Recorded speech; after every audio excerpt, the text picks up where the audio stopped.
the thing I would tell a lot of people is do not expect great, exciting interviews to come from Tom Brady and Bill Uh, Belichick because I will say Bill Belichick. I was actually sitting in one of his press conferences, mm-hmm. and that had to be the most boring thing I'd ever heard in my life. This show is brought to you by foryourwear.com. Foryourwear.com is the home of many podcasters' merchandise, including myself.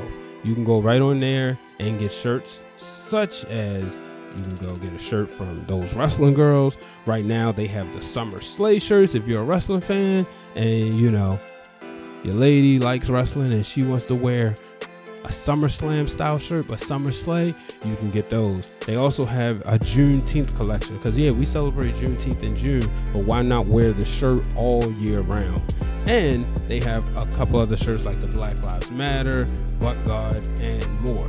Plus, you can get your Breaking Through Glass Ceilings merch from there as well as from other podcasters. So, go to foryourwear.com and let them know Brian H. Waters sent you. In life, we find people that just naturally good people. Today, on this episode of Breaking Through Glass Ceilings, I have a good brother on by the name of Mike Patton. Mike has always been supportive of everybody in our online group chat. Anybody who has a show, he's supporting, he's watching, he's sharing. And now he's the host of the Touring the AFC South podcast. And I have to tell you, even if you're not a fan of none of the teams there, there's something that you will enjoy about the show. One is Mike's personality, but also the fact that he will incorporate all the other teams, especially when they face the AFC South. So, like, for instance, he'll bring a Steelers fan on when they're playing one of the teams down there, and they'll talk about it from their perspective. So you get a well-balanced sports show. Ladies and gentlemen, coming up, here's my conversation with Mike Patton. All right, ladies and gentlemen, today on this episode of Breaking Through Glass Ceilings with Brian H. Waters, I have a good friend, a longtime supporter.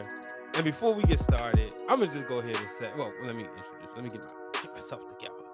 I got the one and only Mike Patton, the General MP.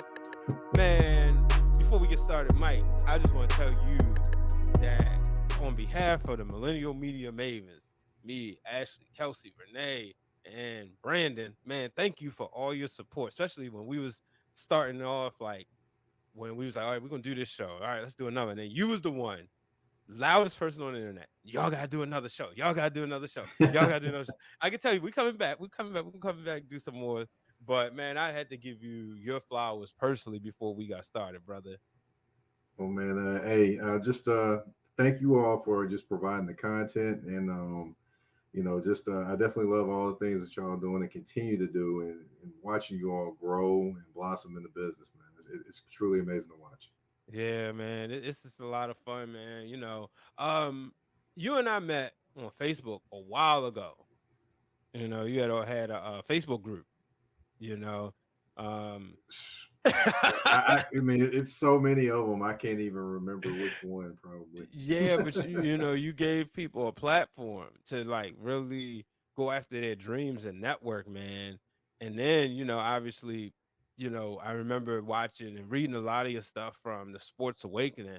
What led you to creating the Sports Awakening? Because a lot of times we all know anybody can set up a blog, right? And me personally, I honestly, I'm gonna be honest with you, I look at it as okay, how serious can I take you? Oh, you bought the URL. So now I know you already, not saying that some people don't buy it, that's fine. But when it's like ownership, right?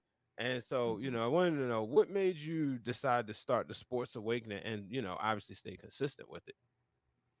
Well, honestly, when I was, it was before it was a Sports Awakening. Actually, it was the Everyday Man Sports Blog. So, Okay. that one was my original one that I started, and talking to a few friends, they were like, "Look, I know you love writing, but this title is way too long." You need to do something with this title. Come up with Uh-huh. something else. And I was like, okay. So I thought about it for a while, and just it just hit me, and it kept hitting me over and over again. And I was like, okay, cool. I can switch to this title. It could work, and then I could go get try to get into events and have my cards made. And I actually had cards and everything with my name on it, owner, phone number, Twitter handle, all that stuff. Had those all made. And that was kind of the thought, and then the visual came about with the eyes and all those different things, and it just all seemed to be coming together. I was like, okay, yeah, this is what I'm supposed to be doing. And I just, before I did any of this, of course, first thing I did was pray and make Mhm. sure I was listening to the right voices and not just voices. So, you know, so I definitely did that. And that's kind of what made me go into it. It kind of put a little bit more ownership Mhm. over the things I was doing, so I could craft my own image more than what other things were doing. Now, one of the things I noticed, like you deal just a lot of like writing and sometimes not even sports related. When did you first develop the love for writing? Honestly, the funny thing about writing is I hated writing all the way through school. Really? Hated it. Hated it, hated it. Almost failed my senior year of high school because I hated Ooh. writing. Uh-huh. English class, yeah. I just bombed a writing assignment, but I didn't discover I liked writing until I was, let's see, it was actually in Atlanta. We were riding back, me and, well, then my fiance, but now my wife. Mhm. We were riding back from Atlanta, listening to 929 a game, listening to a story, and I was like, I could do that. I could write that. I'm like, it was frustrating hearing them talk about somebody, and it just was frustrating. It was like, man, I can do better than that. So my wife looks at me and is like, hey, well, why don't you try? So that kind of kick started the wheels right there. Started the Everyday Man Sports blog, and then just after about a few weeks of doing it, I just fell in love with it. One article turned into two articles, and two articles turned into three, and I was doing shorter ones like 250, and they started stretching out to 400 and 500 and 800 words, 1100 words, and it just the passion for it just grew from there. Would you say writing became therapeutic for you? Therapeutic, definitely it was my sounding board. I know how I can be, or how I was when it came to like having debates on sports. I used to be really, I'd get excited in those Mhm. arguments. I'll just say that word. I'd get excited in those arguments, and I could feel my temperature rising. So I was like, well, let's take it out of that. Let's put it into the actual writing. So that way you're uninterrupted. You can put out what you want to put out, and you can release that tension, that stress, whatever you got going on the keyboard. You talked about, tense debates. Do you tap into Twitter Spaces at all? Shout Well, out to Ashley and Mark. well, I will say this: Ashley, actually, I think she may have got to witness me actually getting my temper riled up. One good Uh, time on Twitter Spaces, but I do from time to time my temper riled up, but at this point, no. But I do listen. I probably mm. do some listening more than I actually do actually talking on there. But I probably do need to get involved in it and do some Twitter Spaces, actually host some. But I do more listening than I do talking, to be honest. I tried, but as you can see, this jersey I got on, he tends to be the everybody's favorite target, and they tell me that we're delusional when it comes to our quarterback here in Baltimore. And I try to tell people like y'all don't know what it's like. We never had a quarterback that was feared. I think a lot of places, I mean, you're a 49ers fan. You grew up with, Steve Young and Joe Montana. So you had a quarterback that was feared. Even Kaepernick. We didn't have a quarterback that was feared. They respected Joe Flacco. Um, but when did your sports fandom start? Honestly, that started when I was a kid. I Mm. mean, just watching the first person I ever really watched on TV was Jerry Rice.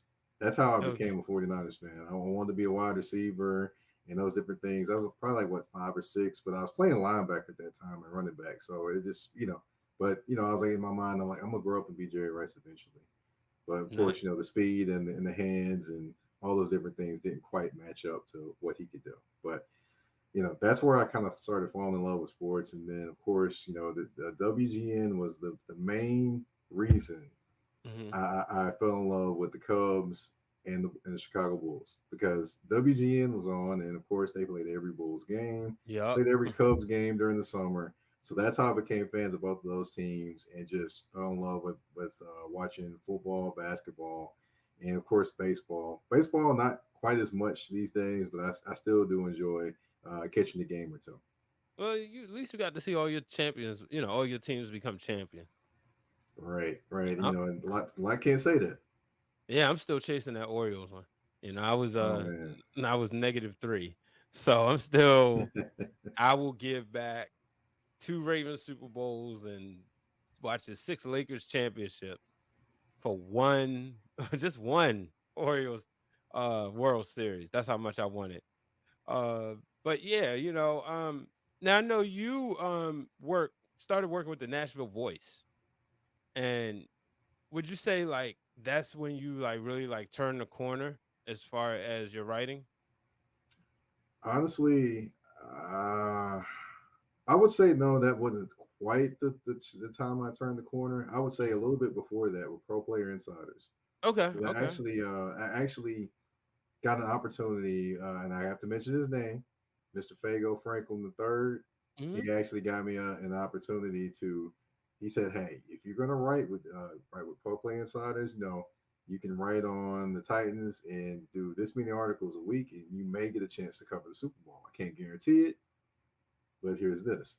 So he introduced me to Pro Play Insiders, and I kind of got started getting more on the schedule and kind of upping a little bit more of what I was doing because I was like, okay, cool, I'm chasing this goal, trying to get to the Super Bowl, trying to get to the Super Bowl, trying to get to the Super Bowl. That was like literally going through my head every week. And at that point, I would say I probably studied even more in terms of breaking down articles and getting things together. And that's how I started taking it even more serious at that point. And a couple other points as well. But it's a lot of peaks and valleys that have happened in my writing career, definitely. Yeah. Now, then you was also doing work with the 3-point conversion, correct? Yes, yes, I was writing. Let's see, writing once a week on Tennessee Titans as well there, and so a lot of my, I would say, a lot of my freelance or different places I'll do like Mhm. one, maybe two articles there and do a few other things. So it's kind of like I had about 157 jobs, or like some people tell me. Let me ask you this, because I know you obviously cover the Titans a lot.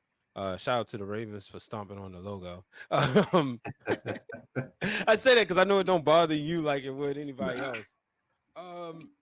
Well, before no, when is it easier because you're not the biggest fan to cover the team?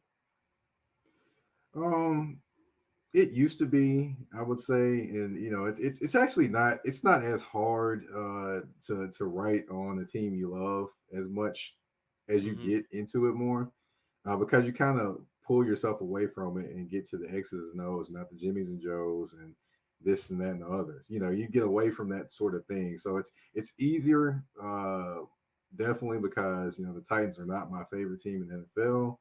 Hmm. But however, as you will get more into it, it's easier to remove yourself and just get into X's and O's and kind of pick those things up instead of getting emotionally wrapped up into the part of the game.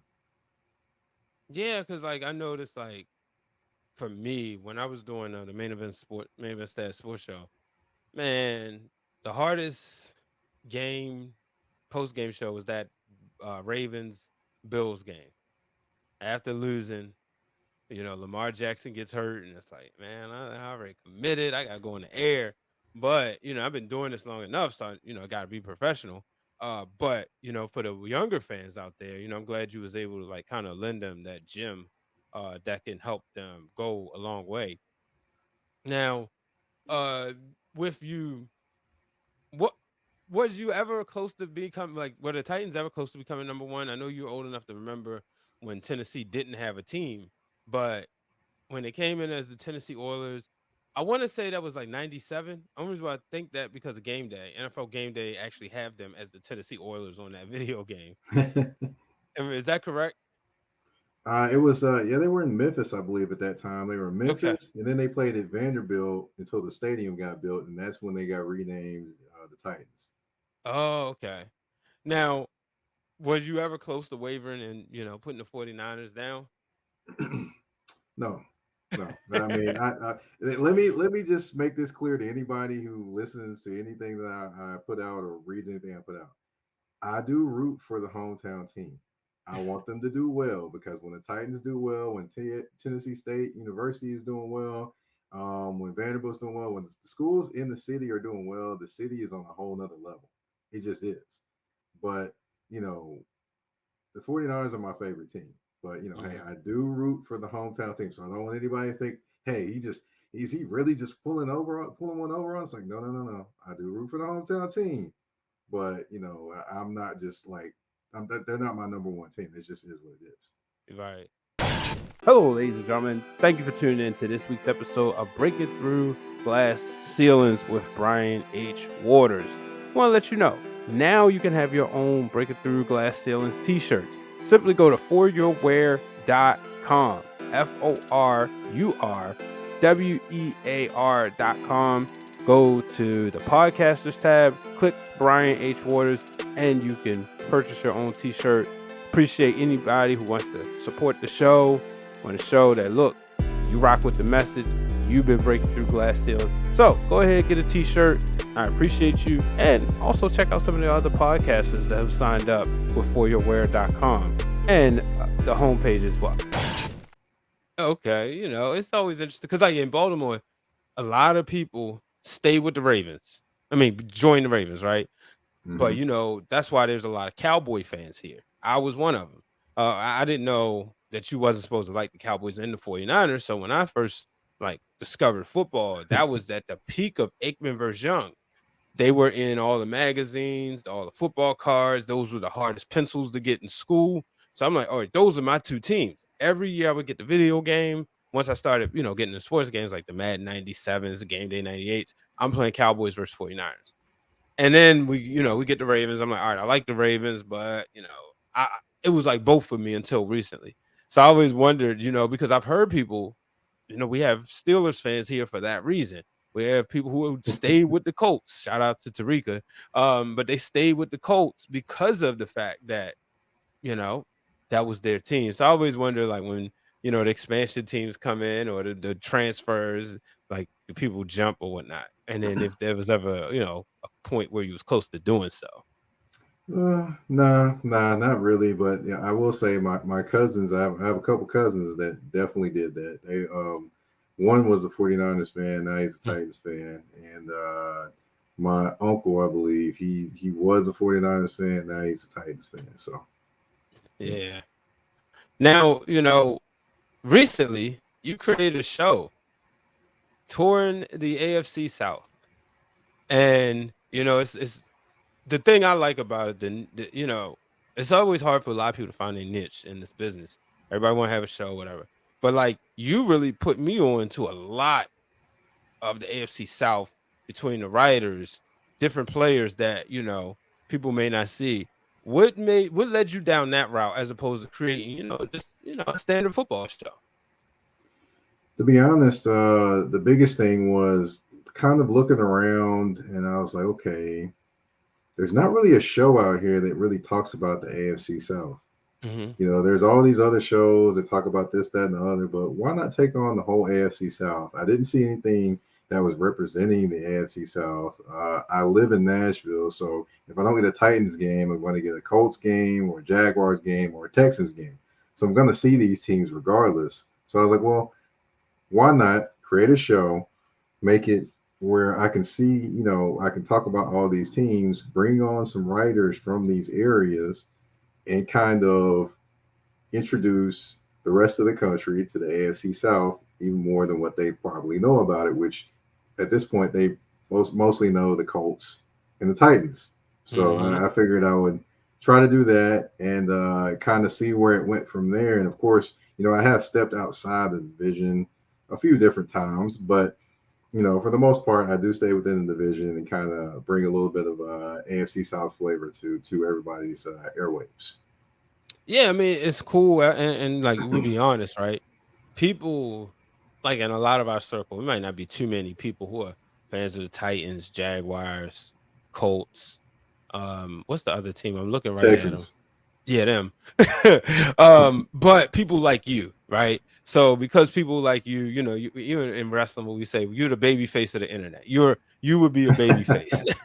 So because of that, people like, all right, well, I'm gonna tune in to, I tune in to Mike's show because Mike's putting it together, and we know it's gonna be good. We know it's gonna be quality. How would you say writing all those years helped you on the broadcast side?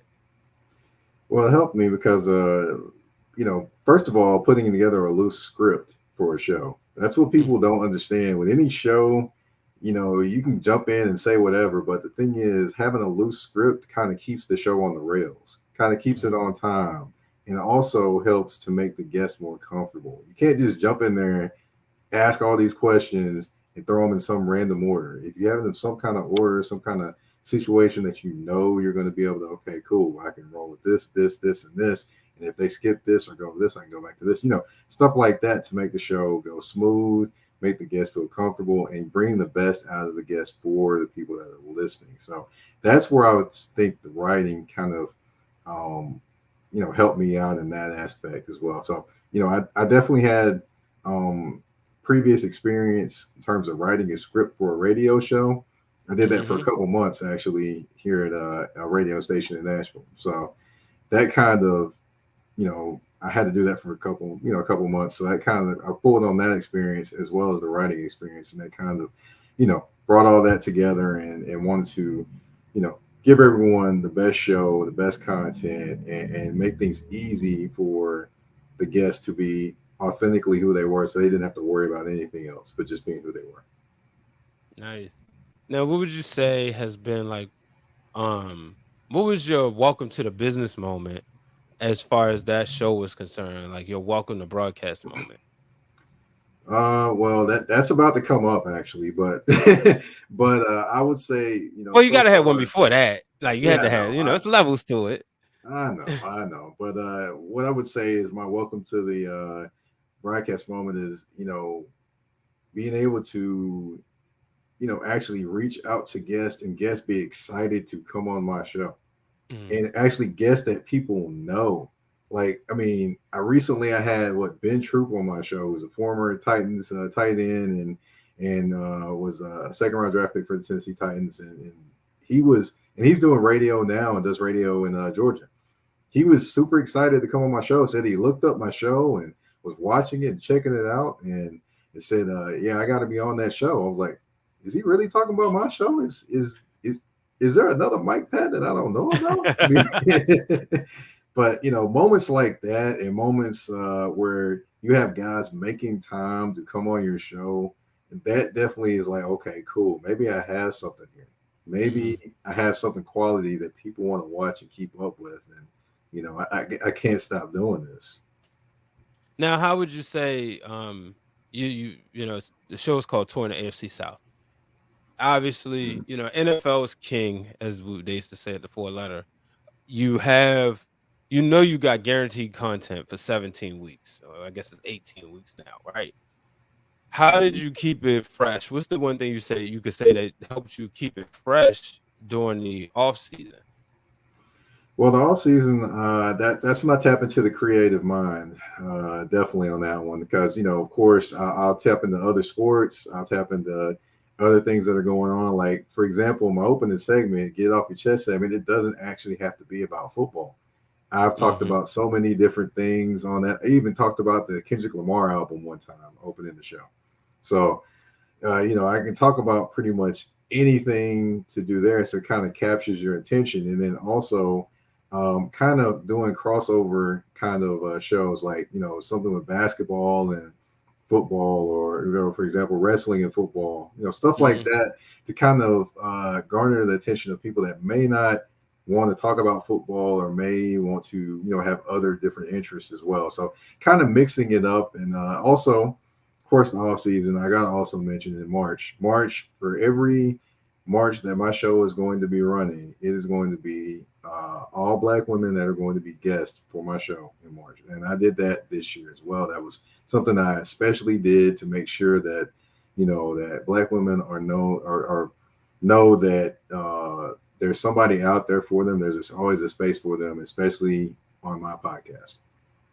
Yeah, that's awesome. Yeah, and that's one of the things that I can appreciate is watching you be so super supportive of black women. Is we try to show like, look, y'all have earned your spots, and you've earned your, you put in the hard work.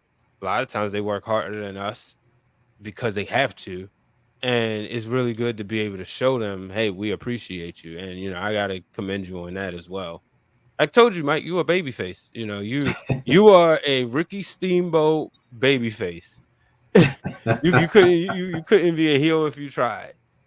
Some people could be heels. You couldn't be a heel if you tried. You Steamboat. That's what they tell me, man. But hey, I'm just living day by day, man. Nah, I definitely get it. Trust me.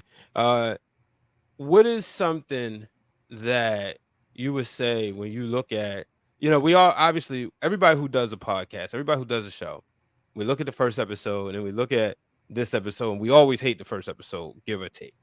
What's something that you would say you wish you knew immediately that you would be able to pass on to a mentee or somebody who's listening that wants to do a show but they're not sure? Don't panic, because the first show I definitely panicked, and I didn't really have guests on the first time I was doing my show. Now everyone that watches my show now knows that pretty much every week or every episode I'm going to have a guest with me. Hmm. But when I first started my show, it was just me. It was just me talking, and I'm like, okay, can I really run for about 20 minutes, 30 minutes by myself? And I was like nervous. I'm like, am I going to be able to keep this up?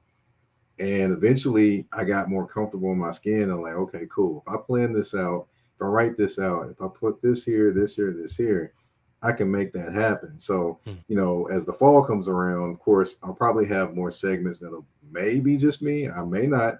Still trying to work that out, but I'm comfortable enough to be like, okay, cool. I can do these segments on my own, hold my own, and still have guests on, and still be able to rock the mic and do things that people would like to see and hear. Yeah, that's awesome, man. And that's the key. I try to tell people the same thing. Don't panic. The first one ain't gonna be perfect. Call for what it is. You got to get it out the way though. Like there's no other way to look at it. You got to get it out the way. It helps, and once you do that, you good to go. Do we see any expansion with Mike Patton doing other types of shows? Right now, I would say no. I'm kind of putting all my energy into this show and to making it as successful as it can be. As you see, I'm getting tongue tied trying to talk, but yeah, definitely trying to put as much as I can into this show and make it as successful as I can make it, and kind of push as hard as I can to get it more in the public eye, get more people on, get more eyes here to see what I'm creating, and continue to evolve the show, I would say, but not necessarily looking to expand it to be something different or do other shows at this present time. Okay, all right. Well, people want to know. Before we get out of here, you heard it. I'm pretty sure you probably studied this question. Um, when did Mike Patton break through the glass ceiling? Wow. Honestly, I probably broke and came back through the glass a few different times. Oh, Um, I would say the first time I felt like I broke through the glass ceiling was when I committed myself to when I first started writing. I'm gonna mhm. write 2 articles a day, keep writing 2 articles a day, and see where it takes me at the end of the year. This was this was a while ago, and I caught the eye of a certain young woman that actually was on 106 in Park. That would be free. Oh, So okay. I actually was her sports writer for about a year and change on her website, Freeze World. So that was probably the first moment I was like, okay, maybe I've got something here writing. Um, Another moment I would say is when I did Sports Awakening. and I actually got credentials through my own website to cover college basketball, which is Belmont and Tennessee State University, and then Mm-hmm. Tennessee State University in football as well. So that would be another moment. Of course, another is the Super Bowl. Pro Player Insiders actually getting to cover a Super Bowl and actually being in the Super Bowl in the actual stadium with the Eagles and the Patriots. That was another moment. And last but certainly not least, when of course, doing the freelance journalism, doing the touring the AFC South podcast, and being able to turn that into getting credentials to go to OTAs and minicamp for the Titans this summer. That man, you doing it, man. And like I said, I know you always quick to give everybody their flowers, quick to support everybody. But we got to give Mike Patton his flowers too, because he out here making it happen each and every week, and it's not easy. Real quick, the Super Bowl, you talked about that. What? So you used that the game, or did you I was I was actually in the game in Minnesota in Minneapolis. It was yeah. freezing in there when the Eagles were taking on the Patriots. Now, what was it like seeing the Philly special? I mean, it was pretty interesting. I was at the further end of the end zone, so it's like you could get full scope of it, but it was just further away, of course.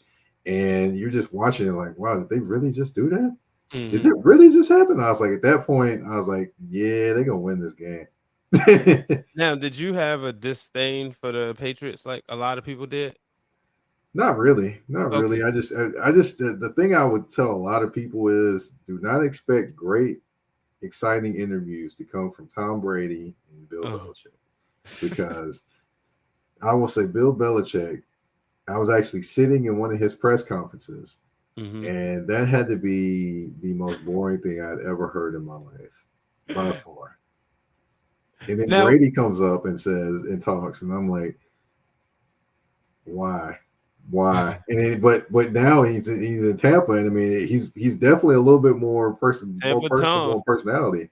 So Tampa Tom. Oh, and also I wanted to ask, like, mhm. do you think you've been to a Super Bowl? Do you think you could withstand like going to a 49er Super Bowl, like being there, or do you think it's harder if you're going to watch your own team? It would definitely be harder, but the biggest thing is I have a job to do, and I can't get caught up in those moments because if I get caught up in those moments and I'm not doing my job, then nobody is getting the content that they need. So it would have been tough. I almost was there in Miami. Almost it Okay. just quite didn't work out, but almost was Oh. there in Miami. So I would have definitely tested what you just asked me. Yeah, I always said I don't know if I could be at a Ravens Super Bowl fan or working. It's I was doing the sideline work with the union, and what would Mhm. happen is they would we had to like get the cables and stuff and help just production stuff. Yeah. And that Ravens Steelers game, the one if you remember when Hollywood started tweeting off about not giving their soldiers using their toughest soldiers and stuff. I remember like standing on the sideline, it's coming down to the wire, and I'm like, come on, y'all gotta do this. And it was hard. I mean, granted, you gotta buckle up and you gotta work, but you walking around with an attitude the whole time. But I was at the game when Lamar broke Michael Vick's record. And that was a fun day. So it's the love of sports, Yeah. man. The love of sports. Yeah, right, right. It's definitely a balance. Yeah, certainly. But yeah, let's get out of here, man. Let the people know where they can find you. Well, you can find me on Twitter at Mike Patton 82. That's MikePatton 82. Of course, Instagram, the underscore general underscore MP. Let's see. You can find me, of course, the Nashville Voice and the Tennessee Tribune. Definitely doing some freelance journalism there. And of course, you can find me on touring the AFC South each Thursday and Saturday. Uh, definitely on Spotify, iHeartRadio, Apple Podcasts, wherever you get your podcast. Awesome.